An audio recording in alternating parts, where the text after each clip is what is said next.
Well, howdy, y'all. I just wanted to pop in before the video started and say this isn't exactly what I had in mind when I made this recording. Unfortunately, whenever I recorded it last night, the audio was the audio volume was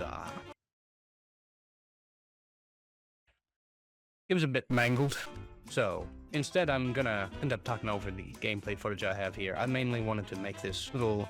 It was originally going to be a little Let's Play. I wanted to make it to show off a game that I had much beloved and that I thought, you know, maybe someone else there would get a kick out of. It's a game that dates back to my teenage years, playing with my friend. Hell, I even got an old meme that we made all the way back when. Now, if I can find it, I'll pop it up on screen here. But long story short, this is very much a beloved game to me, and you know what? If I can't give you a Let's Play of it, I'm gonna splice up a little bit of the footage and I'm gonna talk over it here. So, do enjoy.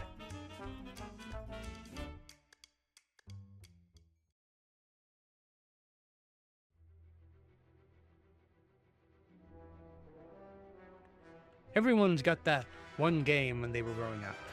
You know the game. That one that always flew under the radar. Nobody ever heard about it, but you still loved it. It doesn't matter if it was buggy, if it was janky, if it wasn't even that appealing to look at. But it was still a great game. At least to you.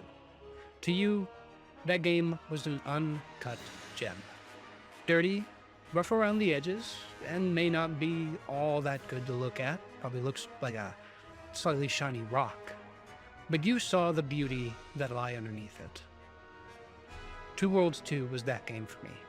A janky, buggy, incomplete mess of a game. But I love it. A flawed masterpiece. Because under that clunky combat and convoluted controls was a beating heart full of experimentation, risk, and mechanics I really wish other developers would bring back.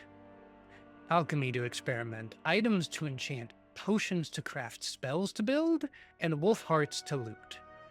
This almost dreamlike atmosphere that, while it was ripped straight from a Tolkien setting with its cursed minds, it has its own merits. Now, I'll be talking primarily about the multiplayer portion today, as it's what me and a friend sunk hundreds of hours into. I will not be touching on the main story, but I may come back to it and give it a full deep dive at a later date. And I'm still surprised they keep the servers up. Real talk. Props to Reality Pump and Topwire for this.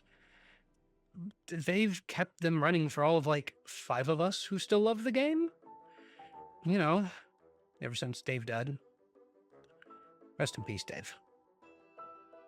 Works as such. You get into a game, you try to figure out which button opens the fucking quest menu. It's around here somewhere. And then you pick a mission. You unlock more as you go, and each is unique from the other, giving multiple objectives and even a little portion of a story that builds on itself. However, they're mostly resolved around the whole go to a place, kill a thing kind of missions. Which, you know, wouldn't be too bad. I just wish the combat were a bit better.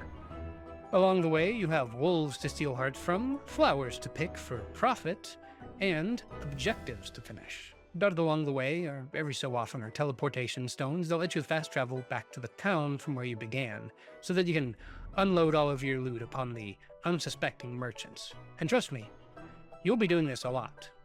A lot. Your pack fills up almost as fast as the backpack of Skyrim, without the slow walking, just the you don't get to pick it up kind of prompt. So you get to the town, find a merchant, go to sell off your loot, and oh, the value went down. Yeah, that's right. It has a reactive market. You want to sell 15 wolf hearts? Well, for every heart you sell, the value of the next one goes down a little bit.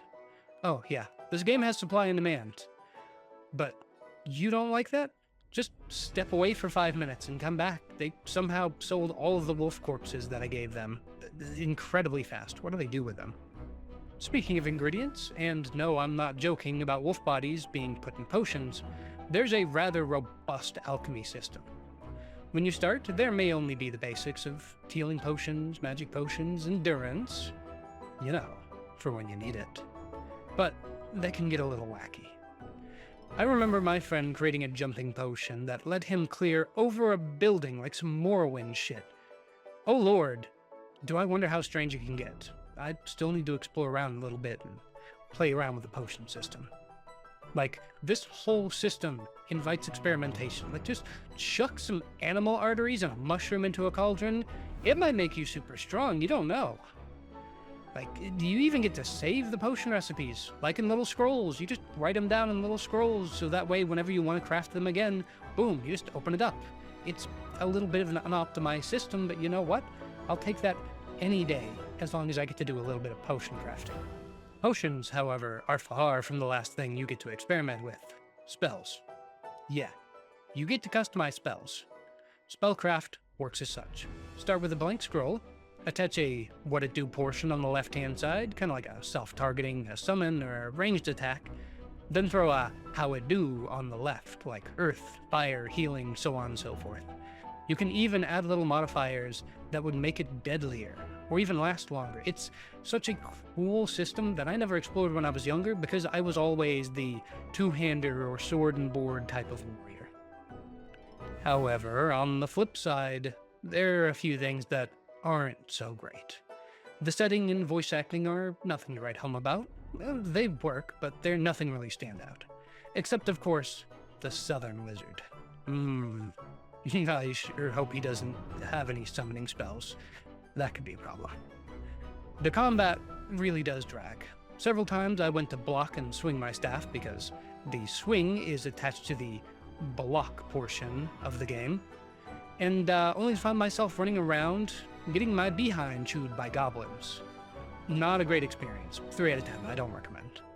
The menus are a bit convoluted, being opened through the F1 through F5 keys, and the map attached to the F6 key. I hope you didn't want to sell all of your wolf hearts in one click, because you have to confirm each individual transaction. That's right, there's no bulk selling. One after one after one. You gotta be patient. It's an old game. On top of that, the animations are a bit punishing at times, requiring you to be fully aware of your surroundings. Lest a goblin get a free little sneaky attack on you and you gotta get out of that menu to chase him back down. For the final portion, I just wanted to ramble a little bit about this game, because there's honestly not a lot I can say that isn't coming from this big lens of nostalgia, you know? It's just one of those games that it's so close to my heart. It's something filled with boundless memories and good times. Something that almost feels just like a fantasy, I guess you'd say. Fitting for the game setting. It's just such a beautifully jank game. It's like that movie that you and your friends have that are just special between you because of how bad it is. Because you like to laugh at it, or maybe you like to laugh with it. It's a game that I vehemently remember playing Guitar Hero while stuck in the wall. If you played the game, you know about the black wall of the abyss. It's it's just a great game. I do think you should go out and get in. It's a personal favorite of mine. They have collector's edition if you want to get it on a USB stick with like some cool little trinkets on the side. I think it's like $30 or something. You can find it on sale all the time on Steam for like $2 to $5, and it's well worth your time, even as just a little keepsake of a bygone era. I'm Total Travesty, going back out to the ranch. Hi, I'll just pop it in at the very end of the video. I wanted to thank you for sticking around to the very end. And I want to tell you, I do have a couple of sponsors if you want to show me a little love and show a little love to some companies that give out some pretty damn good products. Those sponsors being Poggers and Blacklight. I'll have both of them in the description. You can just follow the link, or if you want to go to their website, use code GOATMAN. Poggers if you want some good drink mixes for sleep, for caffeination, you know, for not sleeping, and for hydration, or Blacklight if you did want some pretty damn good gaming chairs. I'll have the links down in my description. Please do go check them out at the very least. Tell them Remmi sent you.